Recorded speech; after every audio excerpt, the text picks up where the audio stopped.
After working with 550 other school owners, I can tell you that leads aren't your problem. But there's a system that if you don't master it, will literally cost you hundreds of thousands of dollars a year, and it's called conversion circles. 3 simple circles that, when mastered, helped me and my clients build wildly profitable schools that run on autopilot. Hey, if you're new here, my name is Jennifer Waters. I built my own school to 7 figures, made it wildly profitable, and had it run on autopilot. Then I started teaching clients all across the US, Canada, the UK, and Australia how to build their own wildly profitable schools that run on autopilot. And we're doing it across many different verticals: martial arts, music, dance, tutoring, extracurricular programs, even private schools.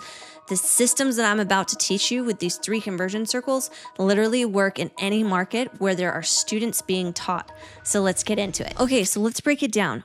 These 3 circles each represent what I would call the hot, warm, and cold leads that are in your ecosystem. So we're already agreeing that you've generated leads, or you know how to generate leads. If you're uncertain of how to do that, make sure you check out the video in the description where I specifically talk to you about the magnetic marketing triangle and how to generate leads. But for this, let's say you've already done that. Again, we have 3 different categories of leads. We have hot, we have warm, and we have cold.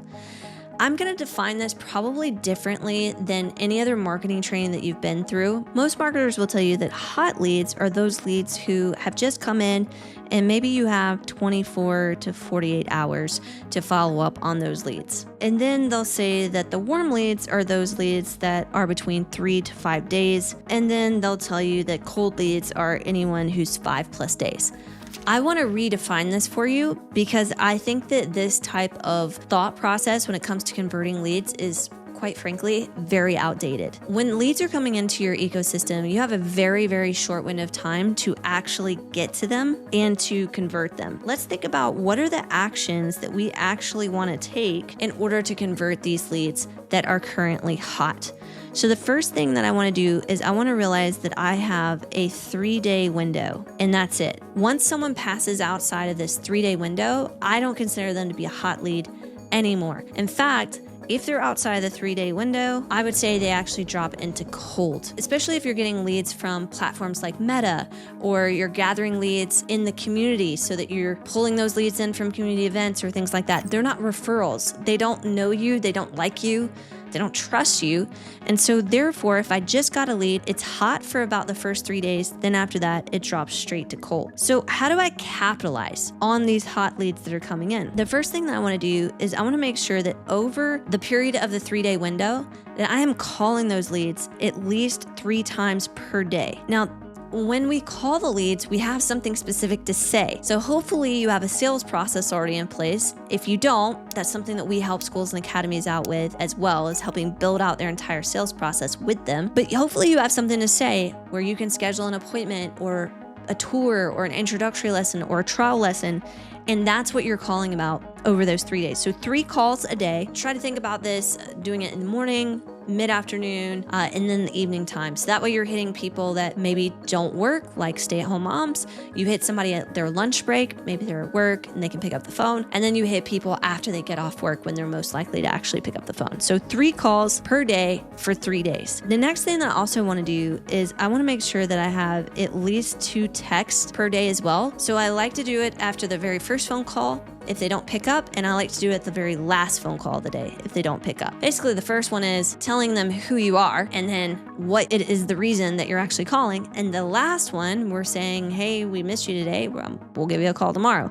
And that's essentially what those 2 text messages are, with potentially some options to connect with you, like trying to set an appointment right then and there via text. Some people aren't going to answer the phone, but they will answer a text message. And then the final thing that I want to do is I want to make sure that I'm leaving 1 voicemail per day. I know it's a little old school to leave voicemails. It used to be something that you did all the time, but here's the really neat thing. If you leave a voicemail, especially on an iPhone, I believe Android has this as well. You'll have to let me know in the comments if Android has this. But when you leave a voicemail on an iPhone, it actually transcribes it. Also, when I leave a voicemail, there's still an option for me to pick up the call. So sometimes people will screen their calls just by listening to what the voicemail says, and then they'll pick up the phone. So this is a really great way to get somebody to actually pick up, is to get them to go ahead and see that you're leaving a voicemail. So I'm going to do this over the 3-day window. I'm going to be doing 3 calls a day, 2 text messages, and 1 voicemail per day for the 3 days. Here's some mistakes that I see school owners make. A lot of times school owners will send an email and then they'll think to themselves, oh, I've done it. I sent an email. A lot of times they'll also wait for a response as well. Both of these are really just killers of conversion. If I want to get this person to go from a meta ad where they maybe saw me for the very first time, or maybe their friend invited them to attend an event that I was hosting, or maybe I met them at a community outreach or event. Most of the time, emails have a 20% open rate. Sending an email could actually be something that means that only 2 out of 10 people who open their emails are actually going to see it. So if you sent 10 emails, just realize that only 2 are going to see it. And then for you to convert that person, you have less than a 50% chance to convert that person. So that means that we're not even going to get 1 person converted over just by a follow-up email. That's why they're so ineffective at this stage. They're very ineffective. You could send an email to help nurture someone, but to try and get them converted into an enrollment, especially when you're trying to do it in a tight window of time, it's just not as effective. This is one of the reasons why we don't want to just wait for a response.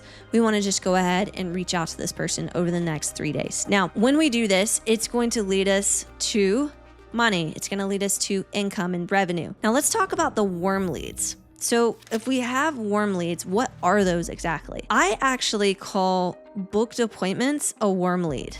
And here's why.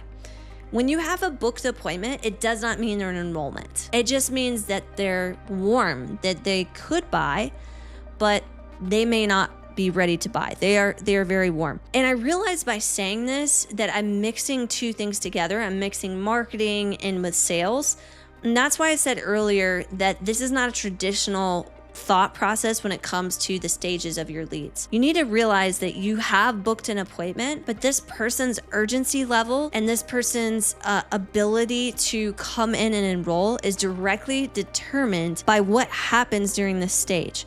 Like, for example, if you're booking an appointment, do you have anything there to help build trust? Do you have any videos? Do you have any testimonials? Do you have anything that will move this person closer to the enrollment? If you don't have that, this would be a great opportunity for you to do that. We have a couple of other things that we teach our clients to do in order to make sure that they actually show up to their booked appointment. But all of that is to say, these guys are not converted yet, but they are what I would consider warm leads. So I got my hot leads. Those are the ones that I haven't been able to contact yet. Then they're going to become the warm leads because this is my level of urgency. I'm going hot, then I'm going warm, and then I'm going cold as far as my conversion circles go. So booked appointments do take my attention. They've already taken that 1 step forward. I'm not as concerned about them as the hot leads. My main objective is to warm them up with trust and to get some videos or testimonials out there. Now, also warm leads are missed appointments. So you probably have some people that you did all this work for over here on this hot lead side, and you called them, they finally picked up, they set an appointment, but they didn't show. I had a school owner one time tell me something that I'll never forget because it just goes against everything that I believe to be true, and one of the things that led us to become $1 million school. He told me that if he had somebody who missed their appointment, that lead was dead to him because they didn't value the appointment enough to actually show up. And I believe that there's a couple of things that could be reframed in that mindset. The first is that a lot of times people have last minute things that come up. For example, if they're picking up their child from school and their child's not feeling well, they're not going to bring them to the extracurricular appointment that they've set. And they may not communicate that with you. I mean, there's been times where my own son has gotten sick with the flu and missed his swim lessons. And I didn't call the school. I just was taking care of my sick son who had 102-degree fever. There's going to be times like that. Doesn't mean that I didn't intend to go. It doesn't mean that he doesn't want to go. It's just that we couldn't because my son was sick. And also, the other thing is maybe this person just doesn't trust you yet, and they're not really certain if they should go because it was an emotional decision to book the appointment anyway. Or maybe they're getting resistance from other family members, like they talked to their significant other about it, and the significant others said, well, maybe we should wait on this instead of exploring it more with you. It doesn't mean that they're not going to convert and become an enrollment. It just means that you need to put a little bit of attention to this lead to actually get them to come in and enroll. Now, the next one to look at are the appointments that have actually attended but didn't enroll. These guys are still what I would consider warm as well, because if they came in, they went through all the steps, you reached out to them, you got in touch with them, they actually came in, but for whatever reason, they did not enroll. This is your opportunity to help figure out why. Why didn't they enroll? And what can you do to get them to move forward? Was it information? Did you not provide enough information for them to make a decision? Is it their commitment level? You need to reframe that for them so that way they can be assured that this is going to be a great next thing for the student that they brought in. Or was it something that is financially holding them back that you've got to help them move past? Maybe you can break up the payments. Maybe there's something that you can do to be able to help them with this part of the process. But ultimately, we don't want to just take our foot off the gas pedal just because they came in but didn't enroll right away. So I like reaching out to these leads unless it's a firm no. If they say absolutely not, do not contact me again, well, I'm going to respect their wishes and I'm not going to do that. But I am going to stay in touch with them over the next week to 2 weeks and really make sure that there's nothing else that I can do to help them move them forward in the process. Okay, so the last piece that we're going to move to are your cold leads. Now, remember how I said earlier, once they fall outside of this 3-day window, really they're dropping into the cold leads. When I am reaching out to cold leads, there's a couple of things that I want to do. First of all, I want to have a Godfather offer. I want to have something that sounds so amazing and so awesome that I send out, that I text to these leads that gets them to say, oh my gosh, I can't believe they're actually doing this and they're offering this to me. Some ways that you can think about Godfather offers is you can think about dollars off. So savings, like how much they're going to save if they take advantage of the offer. You could incorporate time. So how much, time they get. Do they get more hours or more participation with you? Or is it something where they get a certain amount of weeks that they can come to on the calendar? Whatever it is, you're going to be offering them something that is really hard for them to say no to and to refuse. Another thing that you can also do is you can package different things together, one package and another package and another package, and you're giving them all away in this Godfather offer. You can send out Godfather offers 1 to 2 times per month and get some really great responses to it as well. Next, I want to have holiday offers. The amazing thing about, at least here in the US, there's literally a holiday for every single week of the year. So if you are not generating enough traction and enough new enrollments, go find holiday, whatever the holiday is that's closest to you, and use that as a reason to reach out to people. Some of my favorites are definitely and obviously Christmas. Christmas is a great time to have holiday offers. You can have Black Friday. Holiday offers are also seasonal in nature. So just because I'm saying holiday, it doesn't mean you can't use spring or summer or fall or winter or whatever to put together an offer that you're going to send out to these prospects or you're going to call, which leads to the third thing, which is called the boiler room. Okay, so a funny story with this, the boiler room, there was a period of time where we really had to focus on enrolling new students. We were pretty inconsistent with our enrollments. And so I would take some of my assistant instructors and I would give them a simple script. And we're talking about kids that were 16, 17 years old. They hadn't really been out in the workforce very long. Of course, they'd been interacting at my school with my students, but it wasn't like they were professionals at calling.